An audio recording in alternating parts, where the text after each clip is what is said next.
نواس بن سمعان رضی اللہ تعالی عنہ کا بیان ہے کہ ایک صبح رسول اللہ صلی اللہ علیہ وسلم نے دجال کا ذکر فرمایا اور اس کے فتنے کے بارے میں وضاحت فرمائی۔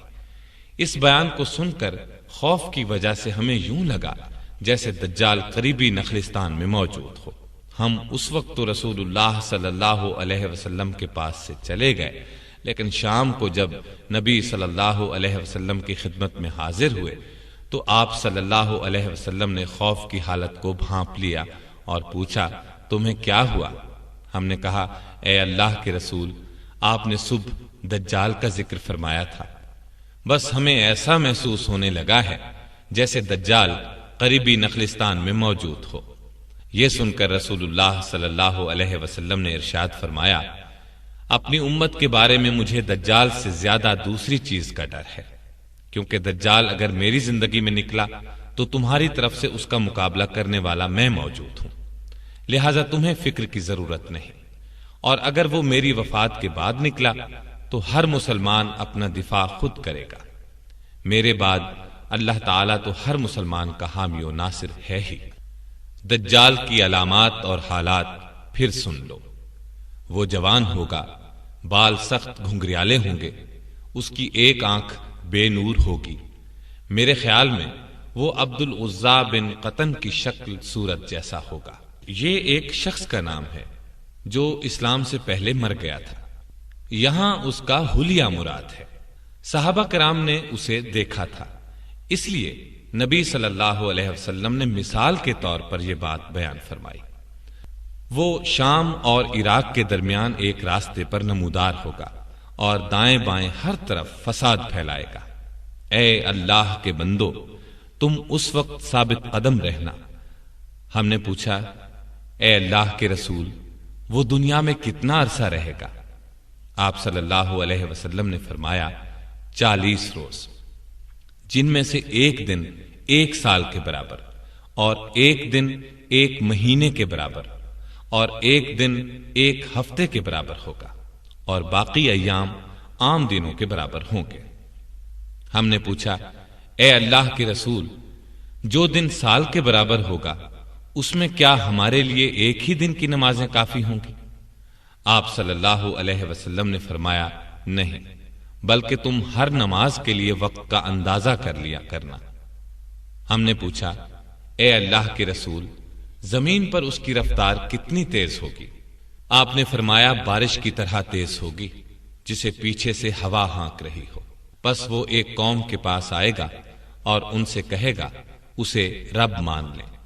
وہ لوگ اس پر ایمان لے آئیں گے اور اس کی بات مان لیں گے۔ پھر وہ بادلوں کو حکم دے گا تو بادل بارش برسائیں گے، زمین کو حکم دے گا تو وہ نباتات اگائے گی۔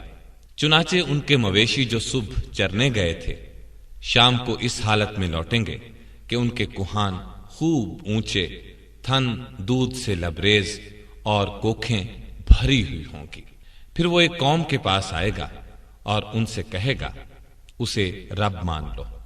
وہ انکار کریں گے تو دجال وہاں سے چلا جائے گا، لیکن دوسری صبح جب یہ لوگ اٹھیں گے تو ان میں قحط پھیل چکا ہوگا، ان کے مال مویشی میں سے کچھ بھی باقی نہیں بچے گا، اور دجال ایک ویران زمین سے گزرے گا تو اس سے کہے گا، اپنے خزانے اگل دے، تو زمین کے خزانے نکل کر اس طرح اس کے پیچھے چلیں گے جیسے شہد کی مکھیاں اپنے بادشاہ کے پیچھے چلتی ہیں۔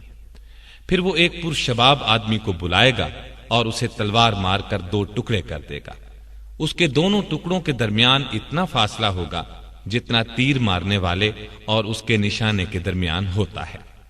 پھر وہ اس نوجوان کو آواز دے گا، پس وہ نوجوان زندہ ہو کر ہنستا ہوا پر رونق چہرے کے ساتھ اس کی طرف بڑھے گا۔ ابھی یہ اسی حال میں ہوگا کہ اللہ تعالی عیسیٰ ابن مریم کو بھیج دے گا۔ وہ دمشق کے مشرقی جانب سفید مینارے پر اتریں گے۔ اس وقت وہ ہلکے زرد رنگ کی 2 چادروں میں ہوں گے۔ وہ دونوں ہاتھ 2 فرشتوں کے بازوؤں پر رکھے ہوئے ہوں گے۔ جب سر جھکائیں گے تو اس سے پانی کے قطرے ٹپکیں گے، سر اٹھائیں گے تو اس سے ایسے قطرات گریں گے جو چاندی کے دانوں کی طرح چمکدار ہوں گے اور موتیوں کی طرح سفید ہوں گے۔ عیسیٰ علیہ السلام کے سانس کی ہوا جس کافر کو لگے گی وہ مر جائے گا، اور جہاں تک آپ کی نظر جائے گی وہاں تک آپ کا سانس پہنچے گا۔ پس عیسیٰ علیہ السلام دجال کو تلاش کریں گے یہاں تک کہ اسے لد کے دروازے پر جا لیں گے اور قتل کر ڈالیں گے۔ جی ہاں، یہ مقام فلسطین میں ہے، آج کل اسرائیل کے قبضے میں ہے۔ اسی مقام پر یہودیوں کا جنگی ایئرپورٹ ہے اور لد یا لیڈاہی کے نام سے مشہور ہے۔ مطلب یہ کہ آج بھی یہ مقام لد کہلاتا ہے۔ ہاں، تو عیسیٰ علیہ السلام دجال کو قتل کر دیں گے، پھر ان کے پاس وہ لوگ آئیں گے جن کو اللہ تعالیٰ نے دجال کے فتنے سے محفوظ رکھا تھا۔